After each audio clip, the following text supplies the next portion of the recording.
Hello mga ka-DIY, welcome back sa ating YouTube channel. Meron akong i-share sa inyo mga ka-DIY. Meron din nala dito sa atin na isang Smart TV na frameless na rin siya. Kung nakikita nyo, frameless na rin yan. So, wala kasi ako dito mga ka-DIY nung dinala dito sa atin ang unit na ito. Bale na service tayo sa labas at nag-repair tayo ng aircon. So, pagbalik natin, meron na tayo ngayong TV dito na nilagay ng customer na kaganito, nakatiyaya lang. So malaki ito mga ka-DIY, nasa 55 inches o nasa 60. Tingnan natin mamaya doon sa kanyang model number sa likod para alam natin kung ilang inches siya. So ang problema nito mga ka-DIY, ito sasaksak muna natin. Bale yung kanyang brand ay TCL. Ayan, TCL. Then gagawin natin, ipa-plug in natin. Ito, pa-power on muna natin. Ayan, so na-power on na natin yan. Meron tayong kuryente diyan sa ating saksakan, sa outlet natin. Ito mga ka-DIY yung kanyang indicator. Mapapansin nyo yan, kulay blue or white indicator. Ayan, kulay blue sa camera, blue, puti naman sa actual. So meron tayong indicator dyan, ipapower on natin dito. Titingnan natin yung screen kung anong reaction doon sa screen. Okay, so dito yung button yan sa gilid, papower on na natin. Okay, titingnan natin yung screen. Ilayo lang natin yung ating camera. Power on. Yun, nakita nyo mga ka-DIY, biglang bumukas at namatay kaagad. Ibig sabihin, ang problema ng TV ito, mamaya lang mga ka-DIY sasabihin natin. Okay, try ulit natin ipatay. Parang hindi ko nakita yun Yan, naka-on na yan. Ulit. Then, may power. Then, power on natin to sa button nya dito. Yun.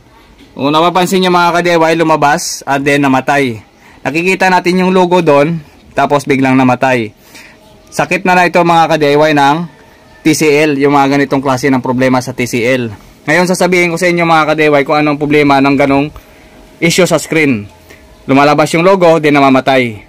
Kabilang dyan mga ka-DIY yung sira sa ating TV, number 1, kapag ganon ay backlight.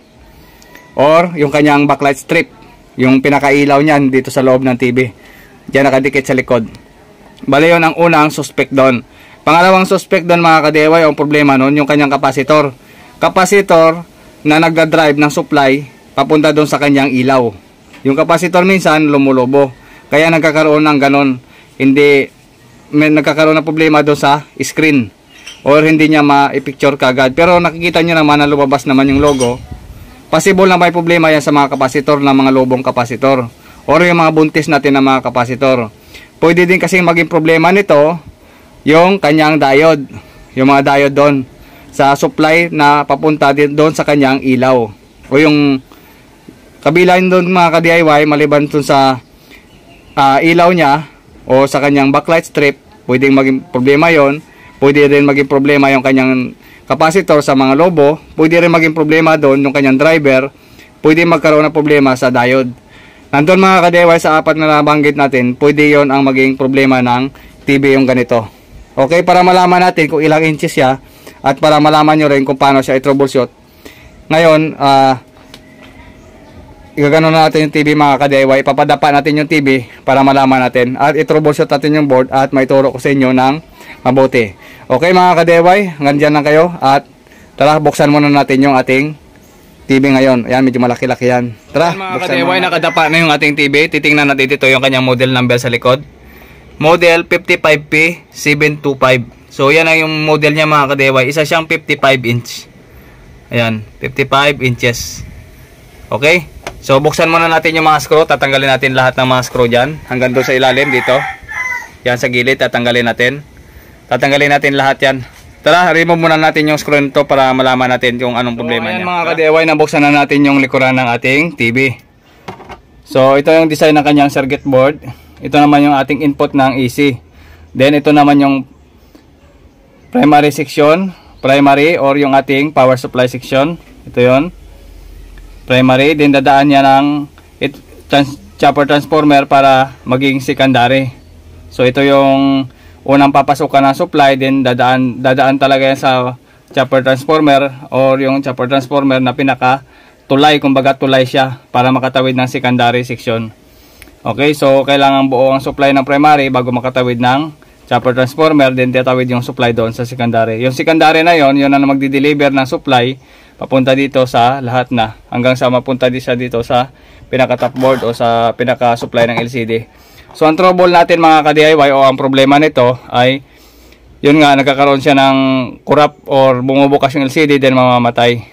Bumubukas yung ating nagpapakita naman yung kanyang picture tapos biglang namamatay. So ang trouble noon mga ka-DIY, sabi ko nina, malamang yun ay nasa capacitor, diode or sa kanyang driver. So saan ba na part yun mga ka-DIY? Dahil ito yung mga ka-DIY ay yung section na ito, itong section para sa ating ilaw section. So doon tayo nagkaroon ng problema, sabi ko naman kanina. So ito naman na section mga ka-DIY, itong section na ito yung papunta doon sa ating LCD. Bubuksan natin to, meron pa yung LCD dyan. Meron pa tayong board dyan, ito, silalim. Yung board yan o, top board. Ayan, meron pa tayong board dyan. So ito naman yung trouble dyan mga ka-DIY, kapag sa LCD ng problema niya o sa pinaka-panel natin, ito naman yung section na dapat titingnan. Yan, dapat alam natin kung saan section tayo gagalaw o saan tayo sa section na magto-troubleshoot. So ito yung para sa LCD natin o sa ating built-in na dito mga ka-DIY. Sa design na kasi na kanyang board ay built-in na yung kanyang DC to DC. Kasi yung iba niyan ay hindi built-in, meron ginamit na T-con or timing control board. So ito naman ay built-in dito sa kanyang buong board. Yan, yung iba kasi nito nandito natin makikita sa mahaba na board na yon o yung top board na tinatawag natin. Okay, so balik tayo dito sa ating topic na kapag ganon, possible na may problema sa ating secondary section ito sa ilaw. Kasi pag dumaan yung supply dito, magagaling dito sa ating primary, tatawid ang chopper transformer, dadaan yan dito sa coil. Dadaan yung coil na yan, kasi ito ay AC, kukonvert naman sa dadaan naman siya sa coil para mag-boost ng current sa ating AC pa rin. Dadaan siya ng diode, i-rectify niya para magiging DC. So para mag pure DC siya, dadaan siya ng isang filter capacitor o ito nakaparallel itong dalawang capacitor. Dadaan siya dyan para maging pure DC at i-deliver niya yung supply doon sa ating ilaw. Ito yung connection ng papunta sa ating ilaw. So ibig sabihin lamang kapag tinanggal natin to at sinuplayan natin ng backlight driver at umilaw siya, ibig sabihin wala tayong problema sa ilaw. So saan ang naging problema? Dito sa section na ito mga ka-DIY. Kasi ang section na ito ay ito yung driver natin. Yan, ito yung driver natin. Yan ang driver ng ating ilaw. Kumbaga yan ang power supply para sa ilaw o nakabukod siya. Kasi nga pagka masira ang section na ito o masira yung ating driver, possible na pwede natin i-convert ito sa ibang driver din or backlight driver, pwede natin i-convert ito. So ito yung portion ng sira. Kapag ang capacitor kasi yan bawa ito pagkaputol, pwede rin yung mangyari mga ka-DIY na wala tayong picture. Pagka ito lumubo yung itaas ng ating capacitor, problem, lumubo itong itaas ng capacitor, posibleng ganun na mangyari o medyo corrupt. Pagka bumukas at biglang namatay, pwede ito. Yan, pwede din itong sabi kong diode na ito. So hindi naman siya lobo, ibig sabihin lamang malamang ito ang problema natin. Okay, so or doon sa pinakailaw o itong ilaw niyan. Okay, kukuha lang tayo ng tool mga ka-DIY. So susukat tayo ng supply dito sa paglabas ng diode. Kasi ito AC, dadaan ng diode, i-convert niya into a DC.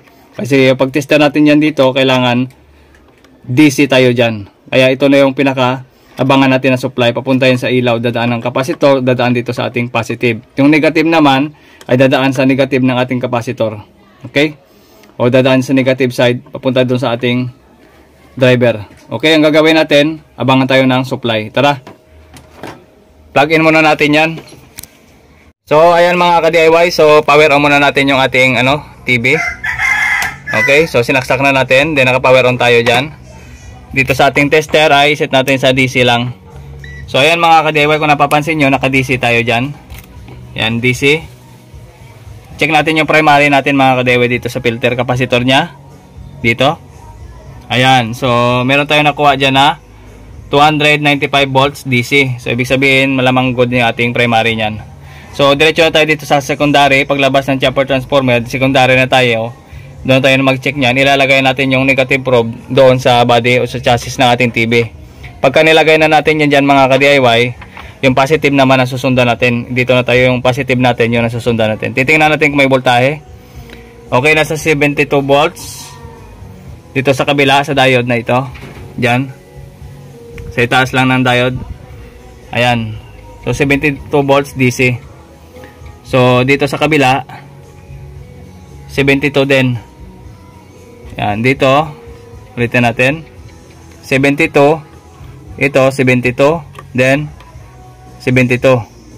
Okay, try natin iwanan yung isang probe dyan at i-power on natin kasi hindi pa tayo nakapag-power on do sa switch.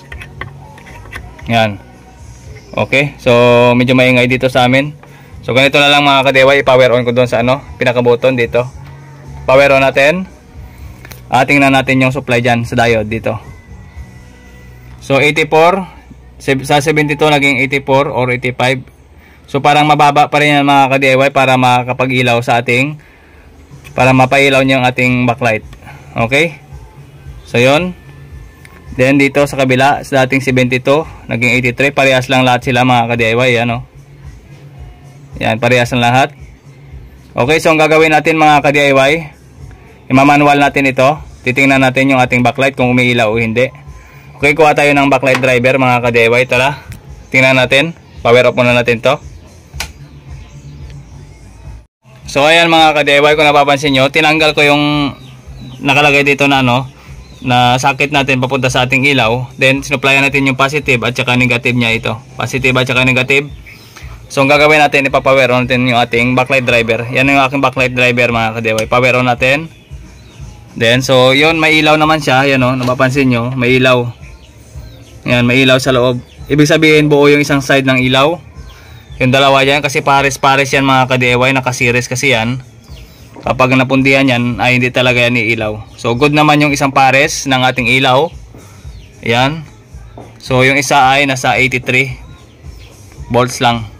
So yung isa naman mga ka-DIY, so i-pause ko lang muna at saka ilipat ko dito sa kabila. Ganun din, tusok natin dyan. Yan. Tara. So dyan naman natin ilipat sa kabila. Ayan, so yung positive sa positive, yung negative sa kabila ay white. Ayan, so i-power on natin yung ating backlight driver, backlight tester pala. Ayan. So goods naman mga ka-DIY, may ilaw naman siya. Ayan Ibig sabihin wala tayong problema sa kanyang ilaw. So dito tayo nagkaroon ng problema dito. Okay mga ka-DIY, ang gagawin natin, lipat natin yung ating test probe doon sa ating tester. Power up natin. Good yung mga ilaw niya. Okay, so tatanggalin natin to at i-tester natin yung isang diode dyan, ito at saka yan try muna natin. Tara. So ayan mga ka-DIY, ilipat natin sa dito sa buzzer lang muna natin. Tingnan natin kung may short. Yan, naka-buzzer mode tayo. Then i-buzzer lang natin yung ating test prod. Yan. Okay, so tester natin itong diode dito sa secondary section natin. So wala naman sa kabila. So wala naman, ayan naman mag-buzzer dito sa kabila. Yun, nag-buzzer siya mga ka-DIY. Kung napapansin nyo, nandito yung short mga ka-DIY. Yan, parinig nyo, baliktarin natin. Yung pula naman sa kabila. So yun mga ka-DIY nag-buzzer Yan. Possible na ito yung kanyang problema, yung diode na yan. Okay, so pwede rin naman yan mga ka-DIY na tatanggalin na lang natin itong diode na yan. Ihang na muna natin yan. Mas maiging ihang natin yan tapos i-tester. Pero bago yan mga ka-DIY, tatanggalin muna natin yung mga nakadikit dito sa kanya, yung mga socket, para matanggal natin yung board at ma-trouble pa natin ng mabuti. Tara, malamang siguro ito lang problema kasi naka-encounter na ako before na ganito rin yung problema. Matagal na siguro ata yun. So try muna natin na tanggalin doon sa mismo yung yung board natin. Tanggalin ulit natin yan. Tanggalin natin yan para mabunot natin yung diode at ma-check. So ayan mga ka-DIY, kung napapansin nyo, nilagay ko muna yung ating backlight tester dito sa pinakailaw para makita nyo rin na pwedeng ganito yung pagka-troubleshoot natin. Ayan. Yung negative sa negative, yung positive dun sa positive. Yung isang wire lang nilagyan natin. Ayan. Ayan. Binalik natin dyan. At isupply natin ito sa ilaw. Ilaw lang kasi hinang na natin yon. Sinupply natin sa ilaw. Gagamit tayo ng backlight tester. So, pwede itong ganitong paraan din. Ayan, isaksak natin yung ating backlight tester at i-power on. Ayan, so walang power, i-on muna natin to. Power on. So meron na tayo yung supply dyan na 80. Ayan, 80. So buhay na yung ilaw niyan mga ka-DIY. Ang gagawin natin, yung TV, ito yung AC cord ng TV natin, isaksak din natin yan. Dalawa na sila dyan. Pag sinaksak na natin yan sa TV, ipapower on natin dito sa button ng power. Pag pinower on natin yan, titingnan natin do sa ilalim kung driver lang talaga yung problema niya. Ito, kung napapansin nyo, ay meron tayong nakitang TCL. Ibig sabihin, sa driver ang problema, o yung supply natin yung supply na supply doon sa ilaw. Yan, smart o buo. Yan. Diba, buo na siya. Meron na tayong ano dyan, smart na lumabas. Yan, buo na siya mga ka-DIY. O Android. Yan, Android. Yan. Medyo mabigat kasi mga ka-DIY. Baka madisgrasya yung panel o yung LCD. Kasi isang kamay lang yung buhat natin. Ang gagawin natin, power off muna natin to.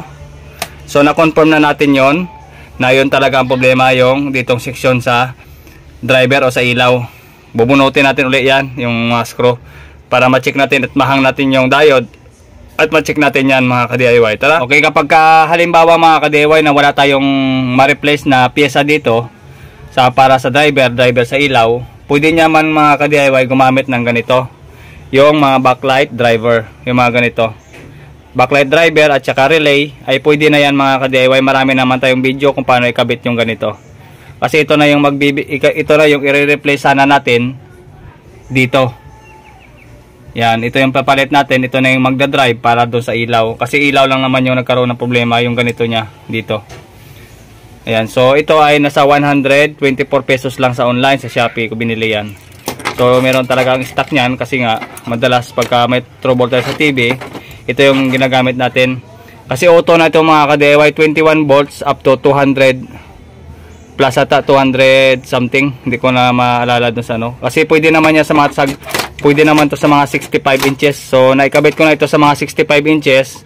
Kahit mag-isa lang, kayang-kaya mga ka-DIY yung mga 65 inches nito.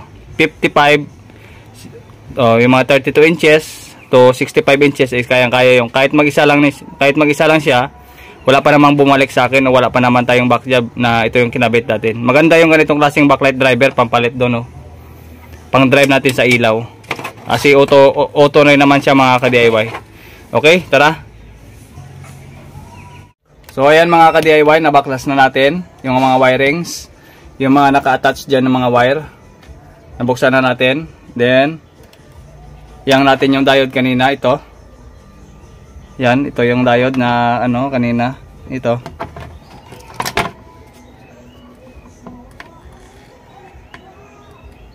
Babada natin ang tingga, tapos bunutin na lang natin.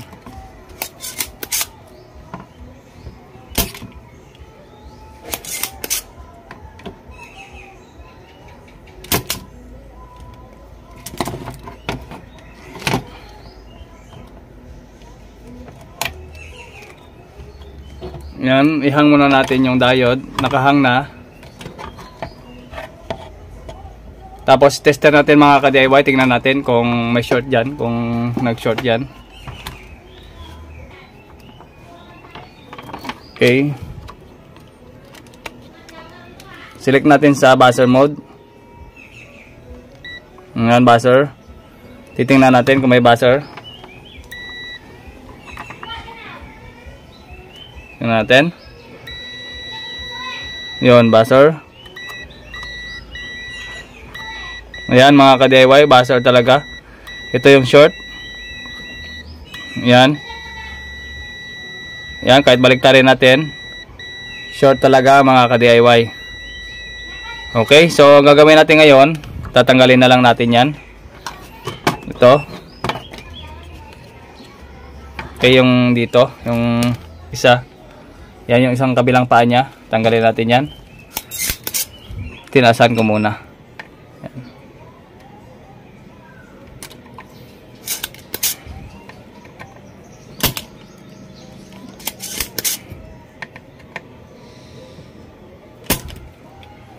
Okay.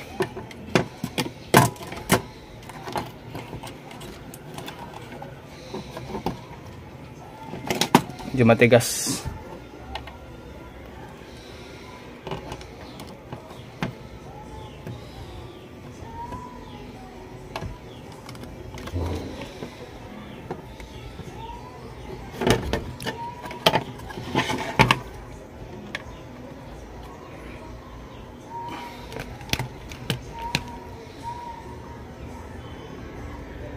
Yan.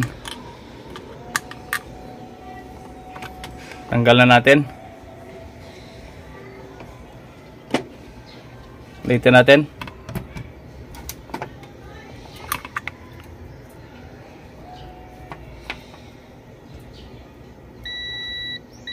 Yan. Okay, short. Baliktarin natin. So yan mga kadewa yung number na kanyang diode. Yan.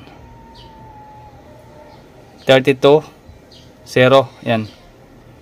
So kahit hindi natin alam mga kadewa yung specs ng diode na mga ganito, kung tayo lang gagawa, ang palatandaan natin yan, hanapin natin yung capacitor na sinundan nito. Kasi ito, dadaan ng capacitor. Ito yon.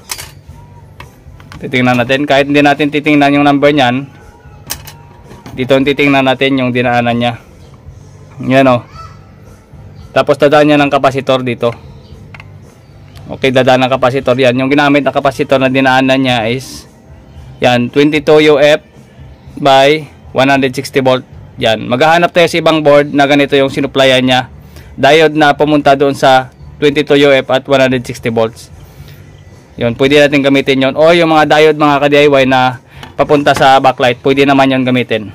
Okay? So, tayo maghanap tayo. So, ayan mga ka-DIY, explain ko lang itong board. So, buzzer tayo. Buzzer. Then kung napapansin nyo mga ka-DIY, ito pumunta dito sa diode. Magmula dito sa ating chopper transformer dito ay AC yan, dadaan yan ng diode. Ayan, nakakonected yan. Tapos dadaan yan dito mga ka-DIY, lolusot yan dito yung ating diode para maging DC at dadaan sa filter capacitor natin. Kung napapansin nyo ay connected yan. Yan, yan, dadaan pa yan dito. Then dadaan siya ng coil. Ito, dadaan na siya ng coil. Yan, para yan, makadaan siya dito sa coil. Then dadaan siya rin dito sa supply yan, papunta dito sa ating diode. Yung tinanggal natin na diode ito. Yan, connected, diba? Yan, connected yan. Tapos dadaan yan dito sa ating diode. Yan, wala na. Kasi nga, yung diode dito, tinanggal na natin. Nandito. Yan. Yung diode na yon na nandito, sa dalawang paa niya, dumaan yan ng filter capacitor. Kaya kung susukatin natin yan, dito yan dadaan din sa backlight dito, yung sa ilaw, ito. Ayan, dito sa paa niya, dito. Dito. Ayan, yung positive natin. Ayan. So, dumaan yan ng capacitor dito. Yung ginamit kanina ng capacitor, ito pala yung ginamit niya capacitor. 22 UF by 160 volts. So, yung ginamit na capacitor para makapunta rito. So, yun din ang gagamitin natin mga ka-DIY. Or pang replace natin. Maghahanap tayo sa ibang board. Ito yon. Yan. Kung napapansin nyo, meron din siyang coil. Ito coil. Ito naman yung kanyang ilaw. Yung papunta sa backlight natin. Ito yung coil. Yan. Paglabas ng chopper transformer, dadaan din siya ng diode. Yan o. Yan. Ito, dadaan din siya ng coil. Dadaan din niya ng coil. Dadaan yung coil na yan na ito. Dadaan niya ng isang diode. Then, papunta yan ang diode na yan dito sa ating capacitor. Yung capacitor na yan, yan ang magsusupply rin papunta dito sa ating ilaw dito. Kaya kung mapapansin nyo, kapag tinester na, pag tinester natin ito, yan, buzzer natin. Yan. Ito ay connected dito yan. Dito na yan connected mga ka-DIY kasi nga dun sa ilalim. Dito sa taas para makita nyo. Yan, ito. Dito na tayo abang sa diode na ito. Connected yan dito sa dito. Yan, sa paa ng capacitor. Then, sa positive. Then, dadaan yan dito sa kabila. Dito. Dito. Sa positive din ng ating ilaw. Yan. Papunta na kasing ilaw yan. Yan. Ibig sabihin, dito galing din sa coil. Dadaan ng diode. Dadaan ng capacitor. Then, dadaan siya dito sa ilaw. Ganon din lang nangyayari yan dito mga ka-DIY. Ganon din lang nangyayari sa kabila. Dadaan ng coil, dadaan siya ng diode, dadaan siya ng capacitor, at pupunta doon sa ilaw. Ngayon, yun, kapag binaliktad kasi natin yung board is connected yan. Connected yan, manggaling dito, papunta sa capacitor, dadaan dyan. Ganon yan dito mga ka-DIY. Kapag sa ilalim nating tinister ito, dadaan ng diode, dadaan ng capacitor, dadaan doon sa ilaw. Dito sa ilaw. Ito kasi lagayan ng ilaw natin o yung backlight natin sa TV din. So yung capacitor na ginamit sa kanya, yan kung napapansin nyo, ito yon, connected yan. Dito natin. Yan. Connected yan sa positive. Doon sa positive sa loob. Yan. Kasi negative side nito, positive. Yan. Connected yan doon. Yung ginamit naman na capacitor dito sa kanya is 33 UF at 200 volts. So medyo mataas yung ginamit na capacitor. Yan, medyo malapit doon sa ating lalagyan dito. Yan, malapit dyan. So pwede ito mga ka-DIY, yung diode nito, yun ang gagamitin natin. Yan, ito. Yan, katumba dyan. So yung diode nito, ito yon. Okay, so ito yung gagamitin natin na diode na ilalagay natin dito. So ayan lang mga ka-DIY yung gagamitin natin. So tatanggalin ko lang ito. Yan. So tandaan nyo lang, balikan nyo lang yung video na dito sa capacitor sa pumunta, na ito yung ginamit na diode sa kanya. So yan o, si ilalim o. Yan, si ilalim kita. Yan. Okay. Yan diode o. Yan. Ito, diode. Yan, yung dalawang paa yan, diode yan. Tapos yung diode niya, diretso yun dito sa ating capacitor dito. Yan, ito yung capacitor niya. Yan, yung itim. Yun. Diba? Ito rin yung coil. Coil na ito. Yan. Ito rin yun. Yan. Kaya ito yung diode na gagamitin natin kahit na hindi na natin tingnan yung number niyan. Basta yung function nila is parehas yung function at parehas yung function dito.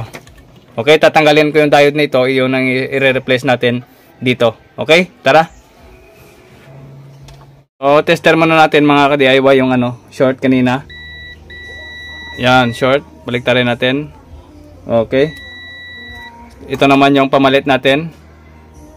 Yan. Okay, so medyo magulo dito. Baka makapiright tayo kasi nga may music sa kabila. So, wala siyang short.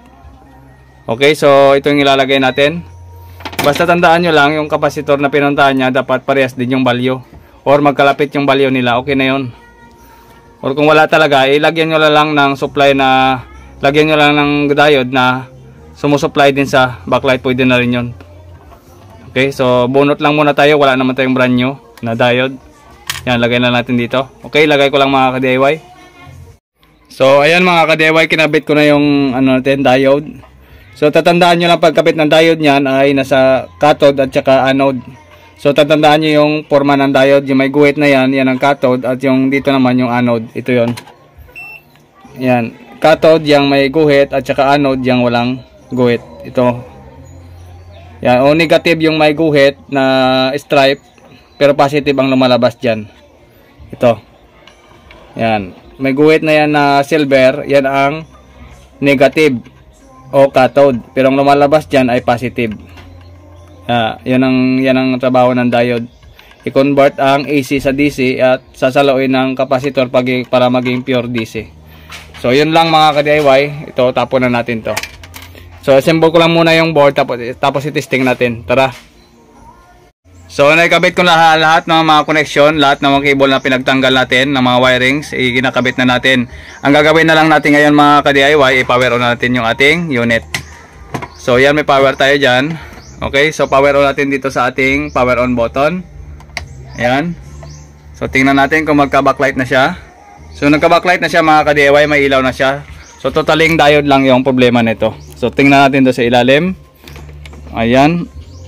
So, ayan mga ka-DIY, buhay na yung ating TV. Ayan. So, okay na mga ka-DIY. Mamaya i-final test natin to. Titingnan natin kung magkakaroon pa ng problema sa screen. Titingnan din natin yung screen mamaya mga ka-DIY, baka may damage. So, yun lang mga ka-DIY yung pinalitan natin diode. Okay, at least may kunting impormasyon kayo kapag kayo na yung mismong magre-repair. So, tandaan nyo lang yung mga sinabi ko, importante yon. Yung galaw at saka yung baliwanag ay pag pinagsama nyan at yung nakikita nyo at pag pinagsama nyo yan, siguradong magagawa nyo yung ginagawa nyo. Sa mga hindi kompleto ng gamit, so mag-provide na lang kayo mga ka-DIY. At dun sa mga mahilig talaga mag-repair, so para sa inyo yan mga ka-DIY, na matuto kayo. Kaya ginagawa natin yung video para at least na mga ka-DIY makatulong na rin doon sa mga bagwa na mga technician. So ito mga ka-DIY, tatakpan ko na, then pagkatapos papatayo natin at testing ulit natin. Okay mga ka-DIY, tara, takpan ko lang muna at least okay na yung screen nya. Titingnan natin kung may mga crack o may mga lamat sa screen. So ayan na mga ka-DIY, na baliktad na natin. So medyo gabi na kasi may bisita tayo kanina. So gagawin natin, power natin to. Yan, may bisita ka tayo kanina kaya may nag-entertain muna tayo ng bisita. So may power tayo dyan. Then power on natin to sa likuran. Yun, okay na siya mga ka-DIY oh. Ayos na. So wala siyang remote dito kasama. So okay lang yan, kaya si customer na yung bahala dyan sa remote. So titingnan natin. Yun, lumabas na yung TCL. Then obserbahan natin. Yun oh. Ayos na. Yan.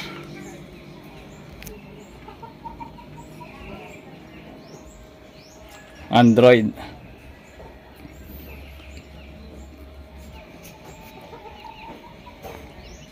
Yun, ayos na siya. Yan, pwede na tayo dito mag Netflix at mag YouTube. Yun, okay na.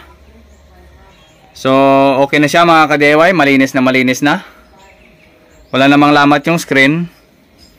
Okay naman. So yun lang mga ka-DIY. So hanggang dito lang siguro ang ating video, at maraming salamat sa inyong panonood.